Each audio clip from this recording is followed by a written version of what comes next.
अस्सलाम वालेकुम, मैं हूं रज़ा मेकन। आप देख रहे हैं IR की न्यूज़। आइए जानते हैं आज की कुछ अहम अपडेट सदीक जान साहब से। सेंटीमेंट बहुत नेगेटिव है और देखिए इस मामले में सीएम क्या कर सकते हैं। सुहेल आफरीदी उन्होंने एक ऐसा इकदाम लिया है जो 15 साल में कोई नहीं ले सका, और उन्होंने वो जो एक कानून है जिसके तहत केपी में जो है वो कार्रवाइयाँ हो रही थी, और एक तरह से आप कह सकते हैं कि जो मिलिट्री ऑपरेशन हो रहा था जिस कानून के तहत, वो कानून उन्होंने काबीना में फैसला किया है कि उसके हवाले से जो अपील है सुप्रीम कोर्ट में वो वापस ले ली जाए, और वो कानून ज़ाहिर ख़त्म हो जाएगा। क्योंकि हुआ ये था कि 2011 में ये ऑर्डिनेंस लाया गया, उसके बाद पीटीआई की गवर्नमेंट आई, परवेज़ खटक साहब की, इसको चलाया गया महमूद खान साहब के दौर में। फिर परवेज़ खटक साहब के दौर में या महमूद खान साहब के दौर में जो है वो इसको पूरे सूबे के अंदर जो है वो नाफिज कर दिया गया इस कानून को, जिस कानून के तहत फ़ौज के पास जो है वो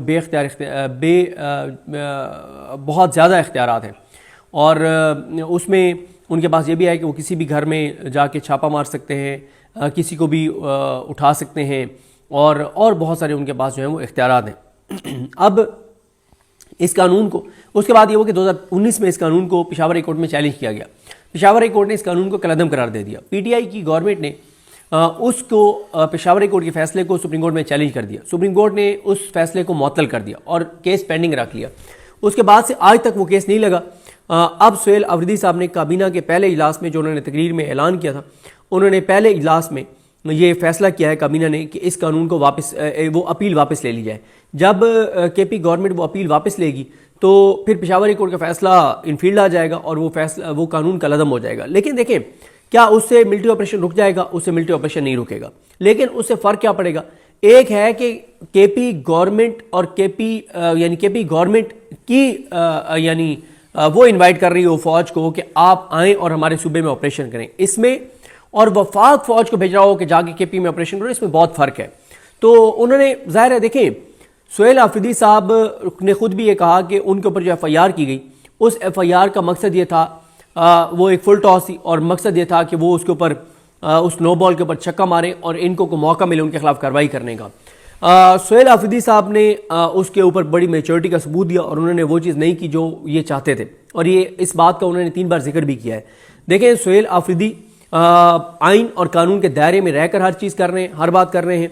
वो इस वक्त देखें, इस वक्त आप तहरीक तहफ़्फ़ुज़ यानी पाकिस्तान को देखें या सुहेल आफरीदी साहब को देखें, तो एक वो बहुत इंपॉर्टेंट चीज़ कर रहे हैं। वो इंपॉर्टेंट चीज़ क्या है? वो इंपॉर्टेंट चीज़ ये है कि वो पाकिस्तान के लोगों को ये रियलाइज़ करवा रहे हैं कि ये जो 27वीं आईनी तरमीम हुई है, या जो इससे पहले 26वीं आईनी तरमीम हुई थी, ये पाकिस्तान और पाकिस्तान के लोगों के खिलाफ है, ये इमरान खान के खिलाफ नहीं है। एक आपने फ़र्क देखा होगा कि जब 26वीं आईनी तरमीम हुई तो पाकिस्तान के अंदर लोगों को यह था कि इमरान खान के लिए आ रही है, कि इमरान खान रिहा ना हो।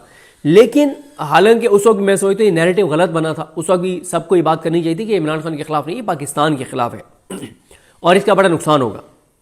लेकिन 27वीं यानी तरमीम के बाद आप ये देखें कि ये बात तो सब कर रहे हैं कि ये इमरान खान के खौफ में लाई गई है, लेकिन ये बात भी पूरे पाकिस्तान में चौकों पे, चौराहों पे, ढाबों पे और बाज़ारों में, घरों में, हर जगह ये डिस्कशन शुरू हो गया है कि 27वीं आईनी तरमीम पाकिस्तान के खिलाफ है, पाकिस्तान को कमज़ोर कर देगी, पाकिस्तान को कमज़ोर कर रही है। तो ये जो डिस्कशन है ये इंपॉर्टेंट है। देखें, बांग्लादेश, और फिर इससे लोगों को ये रियलाइज़ करवा रही है तहरीक तहफ़्फ़ुज़ यानी पाकिस्तान और पीटीआई कि देखें इससे आपको क्या फ़र्क पड़ेगा। पाकिस्तान से अदालतें ख़त्म हो गई हैं, अब आप मुझे बताएं कौन सा इन्वेस्टर पाकिस्तान में इन्वेस्ट करेगा। मैं एक केस का पहले भी हवाला दे चुका हूँ। आप देखें कि 2006 में मोनाल जो है वो शुरू हुआ, 2006 में मोनाल शुरू हुआ, 2022-23 तक चलता रहा मोनाल। लेकिन फिर क्या हुआ? काजी फाइजी साहब आते हैं, काजी फाइजी साहब की इल्ज़ाम ये लगता है कि उनकी बीवी की दोस्त थी वो रायना सईद जो थी वाइल्ड लाइफ वाली, उन्होंने वो पर्सनल हो गई इसके साथ, मोनाल के साथ, और केस ये बनाया गया कि मार्गला हिल नेशनल पार्क में 113 इमारतें हैं जिनकी कंस्ट्रक्शन हुई है। ये गैर आईनी, गैर कानूनी कंस्ट्रक्शन है, ये कंस्ट्रक्शन नहीं हो सकती थी और इन इमारतों को गिराना होगा। लेकिन सिर्फ एक इमारत के खिलाफ एक्शन होता है और वो है मोनाल। अब मोनाल जो है, अगर तो आप क्लाइमेट चेंज को मुतासिर कर रहा था मोनाल, तो फिर सारी 113 इमारतें कर रही है ना। लीगल हैसियत मोनाल की और इस्लामाबाद क्लब की एक ही है। मोनाल बंद हो जाता है, इस्लामाबाद क्लब बंद नहीं होता। अच्छा, और बड़ी बड़ी इमारतें, बड़ी ताकतवर लोगों की इमारतें उस जोन में, उनकी इमारतें बंद नहीं होती। अब आप मुझे बताएं, 2006 میں جب منال پہ انویسٹ کیا تھا اس کے انویسٹر نے, جو بھی ان کے انویسٹر ہیں, 2006 سے لے کے اور 2022-23 تک انہوں نے کروڑوں روپے اس کے اوپر انویسٹ کیے ہوں گے, اربوں روپے انویسٹ کیے ہوں گے, کروڑوں روپے کا ٹیکس دیا ہے, 700 سے زیادہ خاندان اسے روزگار لے رہے تھے, اور وہ موسٹلی ان ایریاز کے تھے وہ جو اوپر پہاڑوں میں گاؤں میں ان کے وہ امپلائز تھے 98%.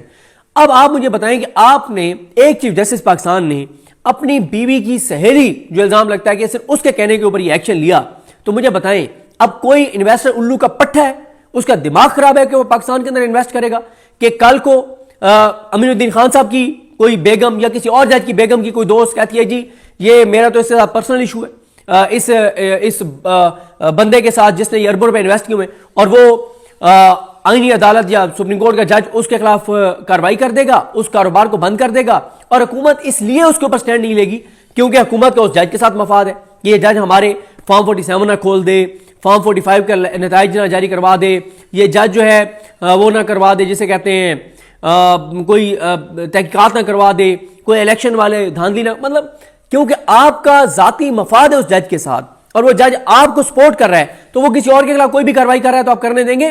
اب مجھے بتائیں کون سا انویسٹر آئے گا. پھر ایک اور چیز, مجھے ایک بزنس مین ملے, انہوں نے کہا کہ پاکستان میں کون انویسٹ کرے گا جب لوگوں کو یہ خوف ہے کہ اگر میں 2 ارب کا پلازا بناتا ہوں اور کوئی گزرتے ہوئے کسی شخص کو وہ پسند آ جاتا ہے, پھر وہ پلازا اس کا 2 ارب کا پلازا, پھر وہ آپ کا نہیں ہے, پھر پرانے کاغذات چینج ہو جائیں گے, اور وہ زمین جو آپ نے بینکنگ چینل سے پیسے دے کر اور لی تھی, اربوں روپے دے کر, کروڑوں روپے دے کر لی تھی, وہ زمین کے ڈاکومنٹس نکل آئیں گے کہ وہ زمین اس بڑے طاقتور شخص کی دادی کی تھی, وہ زمین آپ کی نہیں تھی, آپ نے تو لی کبھی نہیں تھی, وہ تو 25 سال سے جو ہے اس کی دادی کی زمین تھی, اور 25 سال بعد اس کو یاد آیا کہ میری دادی کی زمین تھی, اور پھر وہ جب آپ جائیں گے کروڑوں روپے کا وکیل کر کے آئینی عدالت میں, آئینی عدالت کہے گی کہ اوئے ہوئے تم الو کے پٹھے ہو, یہ تم نے کیا کر دیا ہے, یہ تو اس کی دادی کی خون پسینے کی محنت کی زمین تھی, تم نے کیسے اس کے اوپر قبضہ کر لیا, وہ آپ کو اندر کر دے گیا آئینی عدالت.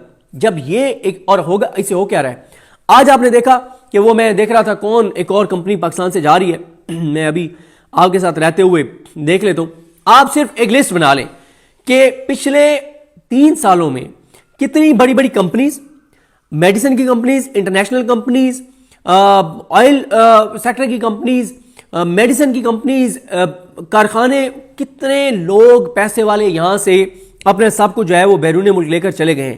ابھی میں آپ کو بتا رہا تھا تو یہ ہے جناب,